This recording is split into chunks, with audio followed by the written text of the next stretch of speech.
বসিরহাট উত্তর বিধানসভা কেন্দ্রের ভেবিয়াতে নবনির্বাচিত বিজেপি বিধায়কদের সংবর্ধনা, বিজয় উৎসবে উচ্ছ্বাস কর্মী সমর্থকদের। রাজ্যে বিজেপি সরকার গঠনের পর থেকেই বিভিন্ন প্রান্তে নবনির্বাচিত বিজেপি বিধায়কদের সংবর্ধনা অনুষ্ঠান ও বিজয় উৎসবের আয়োজন করা হচ্ছে।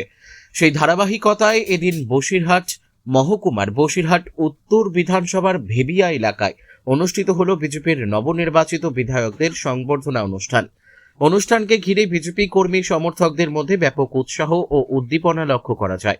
উপস্থিত ছিলেন সন্দেশখালীর বিধায়ক সনৎ সর্দার, বিজেপির জেলা সভাপতি সুকল্যাণ বৈদ্য সহ বসিরহাট সাংগঠনিক জেলার একাধিক নেতৃত্ব। এদিন সংবর্ধনা মঞ্চ থেকে বক্তব্য রাখতে গিয়ে সন্দেশখালীর বিধায়ক সনৎ সর্দার বলেন, মানুষ সন্ত্রাসমুক্ত সন্দেশখালী চেয়েছিলেন, আজ সেটাই প্রতিষ্ঠিত হয়েছে। সন্ত্রাসীরা এখন ইঁদুরের মতো গর্তে ঢুকে গেছে। বিজয় উৎসব ও সংবর্ধনা অনুষ্ঠান ঘিরে এলাকা জুড়ে ছিল উৎসবের আবহ। বিজেপি নেতৃত্বের দাবি, রাজ্যে পরিবর্তনের পর সাধারণ মানুষের মধ্যে নতুন আশার সঞ্চার হয়েছে। বসিরহাট থেকে প্রদীপ সরকারের রিপোর্ট, বিগ নিউজ বাংলা। দেখুন, এটা শুধুমাত্র বসিরহাট উত্তর বলে কথা নয়, হাড়োয়া, মিনাখা, বাদুড়িয়া সব জায়গাতেই জনজোয়ার দেখা দিচ্ছে।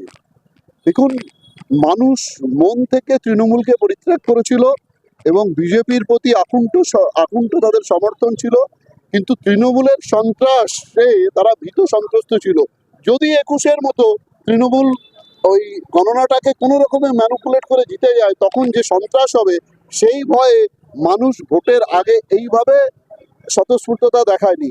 কিন্তু যে মুহূর্তে তারা ভোট দিতে পেরেছে মন খুলে, তারা বুঝে গেছে জয় নিশ্চিত। আর 4 তারিখের পর থেকে আমরা যেখানে সভা করছি, যেখানে মিছিল করছি, মানুষের ঢল নামছে। এইটা মণ্ডল স্তর পর্যন্ত আমাদের হয়ে গেছে। এরপর আমাদের বুথ স্তর পর্যন্ত কর্মীরা অন্তত 200-300 লোকের মিছিল বার করে দিচ্ছে। এরপর পাড়ায় পাড়ায় হবে, এরকম পরিস্থিতি সৃষ্টি হচ্ছে। এটা মানুষের উচ্ছ্বাস আছে।